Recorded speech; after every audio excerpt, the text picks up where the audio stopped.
Welcome to the WTIM Morning Show. I'm Avery Cooper. Your stream on TaylorvilleDailyNews.com's Facebook and WTIM TV YouTube, brought to you by Landmark of Taylorville, where you always do better with Landmark, and People's Bank and Trust, where they put people first. I'm here in studio with Christian County Sheriff Bruce Kettlecamp. Great to have you back here, Sheriff. Hey, good morning, Avery. Great to be here with you. So, I know right now a big topic in law enforcement, the Safety Act. And I know that you recently are coming off a sheriff's conference trying to understand some of the things involved with that. So what did you learn about the Safety Act? What would you like to share? Well, it's I really enjoy going to the sheriff's conference. We're required to have so many hours of training each year, the sheriffs are. So we have a conference in the winter, and then we have a summer conference. So just finished up with the southern or summer conference. And it's really valuable to get together with all the other sheriffs throughout the state and talk about things. And but the training is excellent. And one of the trainings that they had was we had the State's Attorney of DuPage County and the State's Attorney of Kane County to come in and talk about the Safety Act. And me personally, I can't believe that they would call this law that they passed at 3 o'clock in the morning. That's the worst written law that a lot of people will say that's ever been done. How they could call it a Safety Act. It's no way a Safety Act. It's probably making it more dangerous. It will make it more dangerous for the citizens of the state of Illinois. But part of this Safety Act that was signed January 22nd of 2021, part of it is the no bail, the pre-trial detention standards. And I'm going to apologize. I'm going to read some of this from the stuff that we were given. But, and part of this no bail, everybody believes that it is a valid point. A person should not be held or detained by their financial situation. It's not fair for somebody that's, being detained or being charged with a crime that's just because they have a lot of money, they can get out. But then somebody that doesn't have any money sits in jail for a long time until it goes to trial. That's not fair. And I think things do need to be changed there. But the thing that they've done in this law, and a lot of people will say there's a lot of misinformation out there, but this is coming from the State's Attorney Association, and they've studied this law, and the way the law is written right now, there are laws that the judge has no discretion on determining if the offender is a danger to society or to the public if they're released. And these are some very serious offenses. Let me interrupt you for just a moment. Yes. The discretion part. So basically what you're saying by the judge having no discretion on that, the judge for a certain crime, let's say, name a crime for a moment. Well, I was going to list them. Yeah, real quick. Name one of them real quick. Well, one of them would be aggravated DUI, including a fatality, involving a fatality. Right. For aggravated DUI involving a fatality, the judge has to then follow the set guidelines of the Safety Act law, and they have no discretion. Is that? I'm just trying to make sure that that's what you're saying here. That's what I'm saying. Okay. The judge has no discretion. The only way that the judge can detain him, and there's some serious crimes, and I will list them all. Feel free. The only way that they can detain them is if they can prove that they won't show up in court. Okay. And so here's the denial of release. These are the crimes that the judge that they will be detained, and it's a forcible felony by means of treason, first-degree murder, second-degree murder, predatory criminal sexual assault, aggravated criminal sexual assault. These are just some examples of what will be where bail would be denied. Right, and they would have to stay in, and there's really not anything the Right. judge can do about that. Now, the charges where the judge those are the charges that the judge can keep them. Right. Now, the judges this is the charges where the judge has no discretion as far as the safety to the community. He does if they can prove that there's going to be a willful flight, which means Willful flight means planning or attempting to intentionally evade prosecution by concealing oneself.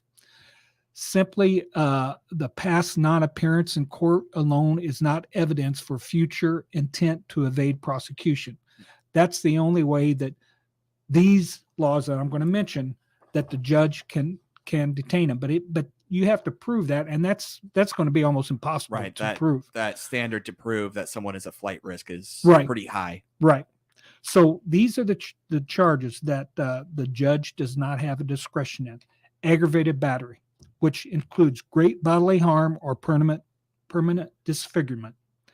Like I said, aggravated DUI, including a fatal accident, fatal crash. Aggravated fleeing and eluding a peace officer. Arson. Burglary. Drug-induced homicide. Intimidation, including pretrial communications with a witness or potential juror. Kidnapping. Robbery. Second-degree murder. Threatening a public official. Possession of a firearm by a gang member. Possession of a stolen firearm. Aggravated assault, including the use of a firearm, and all drug offenses. So these offenses the judge has no discretion on, which is just mind-boggling to me. I can't believe that this would actually be passed by legislators. I can't believe that a governor would sign this bill, and that's exactly what has happened. So we have fought all year.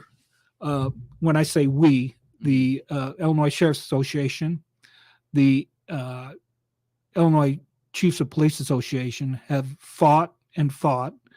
I'm part of the legislative committee for the Illinois Sheriff's Association, have fought to get this changed. We haven't been able to do that yet. So we continue, and I want, I encourage every citizen to contact your representative, your state senator, and explain how bad this law is and that it needs to be changed. What we were told was that nothing will be done before November 8th, before the election. But they do have a veto section coming in, I think, the week after the election. So we're hoping that they're going to, and I know that I've been told that some of the legislators that did vote for this realize that it's not right, that this shouldn't have happened, and that the judge should have the discretion to determine, and that's what we're asking for. That the judge should be able to determine if this individual is a threat to the community.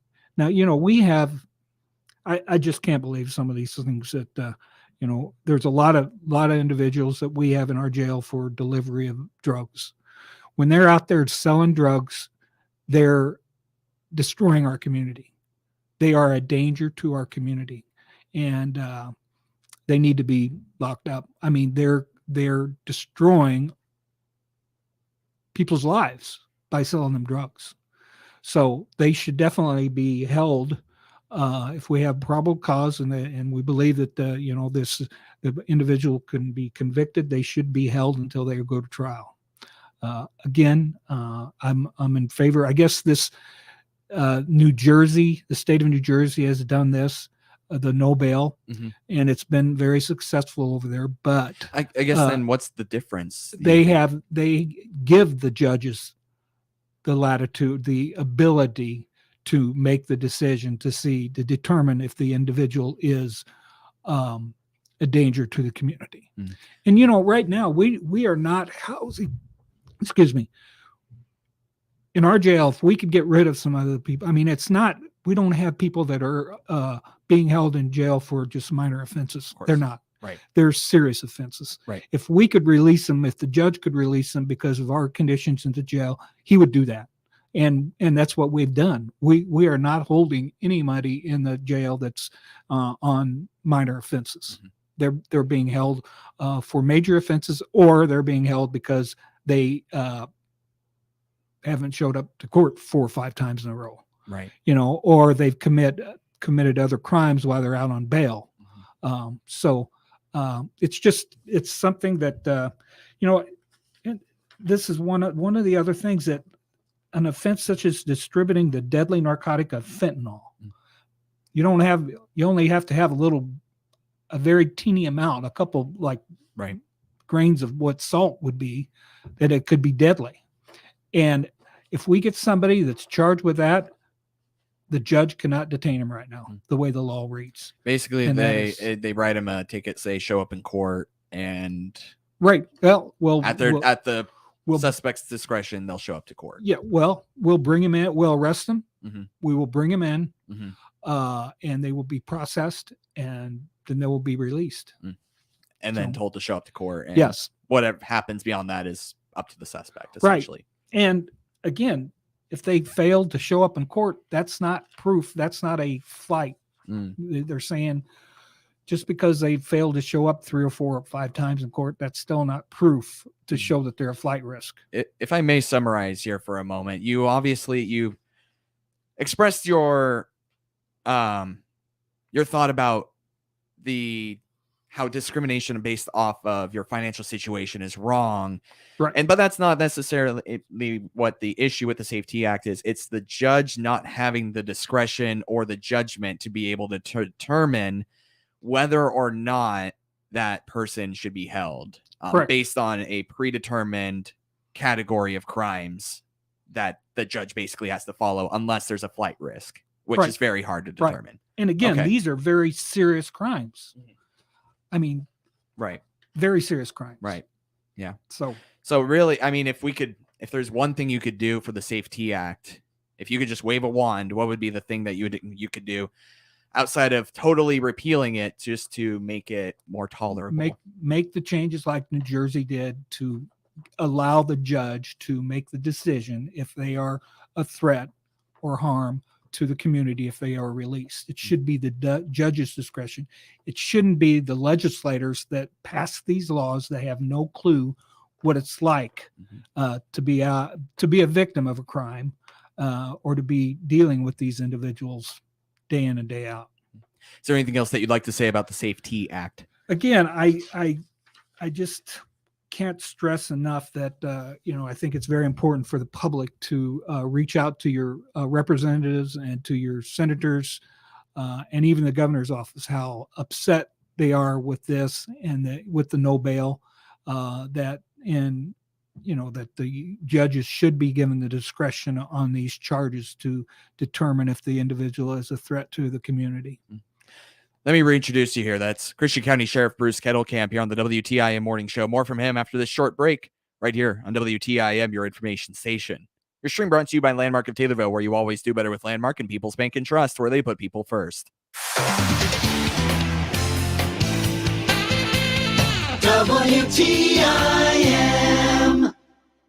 Let's check the markets now on the RFD Radio Network. I'm Jim Taylor. Corn, beans, and wheat all trading lower at this hour. December corn down 2, 683.5. March corn down 1 3/4, 688.5. May corn 689.25, down 1.5. November beans down 5 3/4, 1455.5. January beans down 5 3/4. March beans 1463.25, down 5 1/4. December wheat down 4, 899 3/4. March wheat down 3 3/4, 911.5. October bean meal 448.10, down 660. October bean oil 68.57, up 74 cents. Livestock market, September feeders up 35 cents, 178.52. October live cattle 145.15, down 72 cents.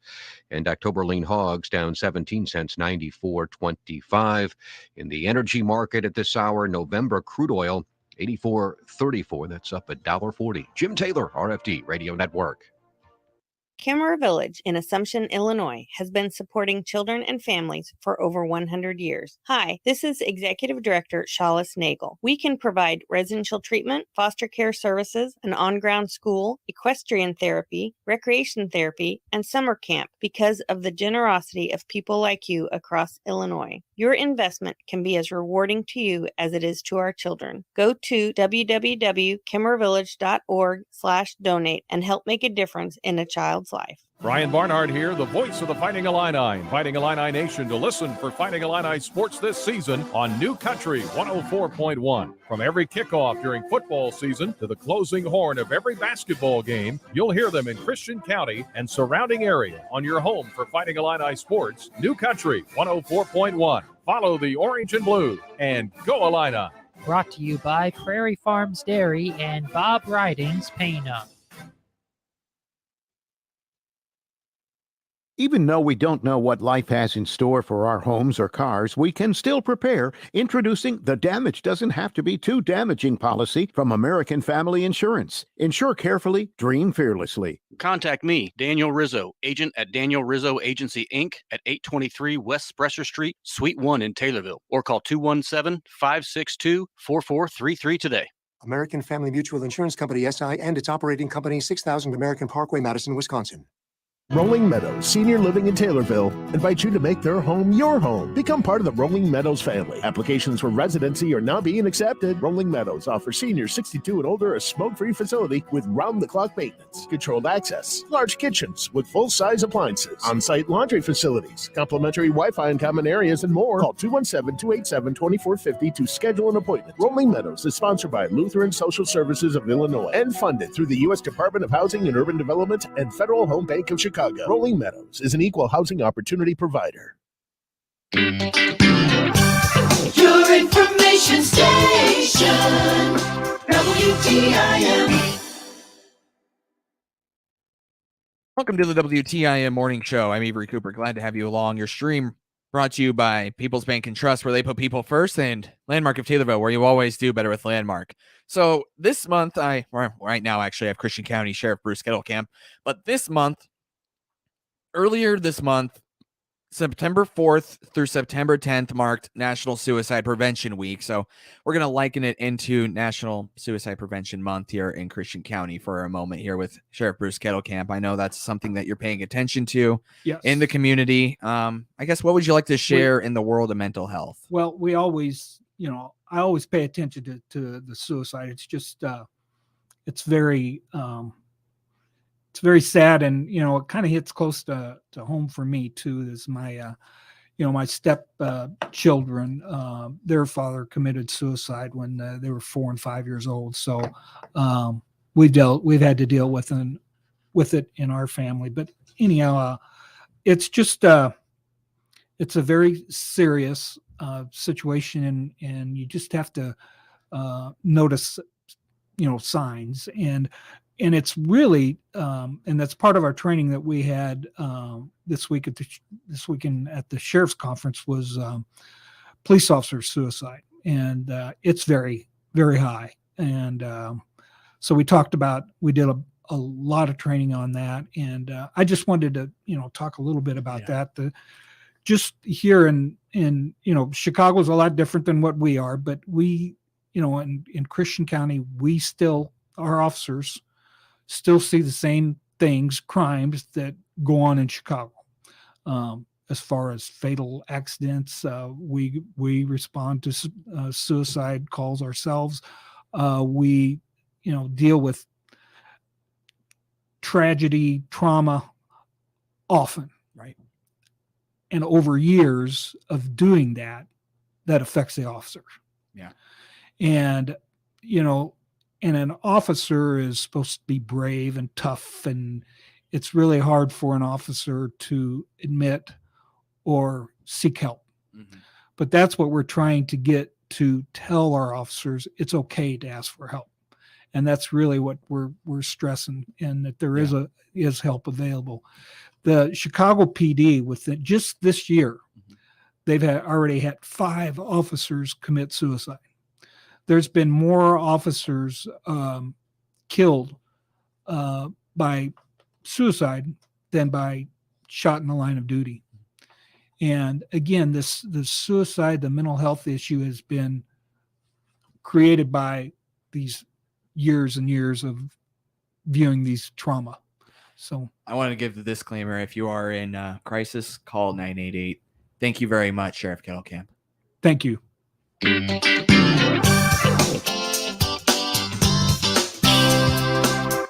WTIM The Big 870 WTIM Assumption Taylorville, 96.1 W241 CF Taylorville, 107.5 W298 CD Shelbyville, 107.9 W300 EH Payne and Nokomis.